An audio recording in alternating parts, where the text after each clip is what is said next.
শফিক এখন জেলে, তার বিরুদ্ধে যে অভিযোগগুলো উঠেছে সেইগুলো কি সত্যি না শফিককে ফাঁসানো হয়েছে?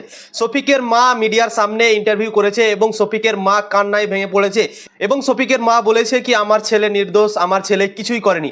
একটা মায়ের কান্না তোমরা বুঝতে পারো কতটা ভয়ঙ্কর হতে পারে। একটা ছেলে যখন চলে যায় কোনো জায়গাতে, জেলে চলে যায় বা পুলিশ তাকে ধরে নেয়, তো সত্যি তার মায়ের হাল কি হতে পারে তোমরা ভাবতে পারো। শফিকের মায়ের হাল এখন খুবই খারাপ আছে, কান্নায় ভেঙে পড়েছে এবং বারবার করে চিৎকার করে বলছে কি আমার ছেলে নির্দোষ, আমার ছেলেকে তোমরা ছেড়ে দাও। তার ওপর যে অভিযোগগুলো উঠেছে সেই অভিযোগগুলো দেখে মনে হচ্ছে কি শফিক অবশ্যই ভুল কিছু করেছে। একটা ভিডিওতে দেখেছিলাম শফিক একটা মেয়ের সাথে অনেক কিছুই করছে, ঠিক আছে, তোমরা সবাই হয়তো ভিডিওটা দেখেছো।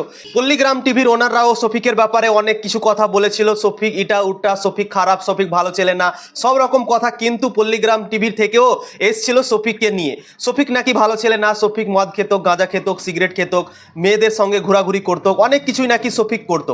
এইগুলো কথা তার ওপর কিন্তু উঠেছিল এবং পুলিশ যে কারণে তাকে ধরেছিল সেই কারণটা হচ্ছে কি সে নাকি একটা মেয়েকে বিয়ের প্রতিশ্রুতি দিয়ে অনেক কিছুই করেছে, এই কারণে নাকি শফিক জেলে গিয়েছে। কিন্তু শফিক কি সত্যি সত্যি সেই কাজগুলো করেছে নাকি শফিক নির্দোষ আছে? অবশ্যই তোমরা কমেন্ট করে জানাও।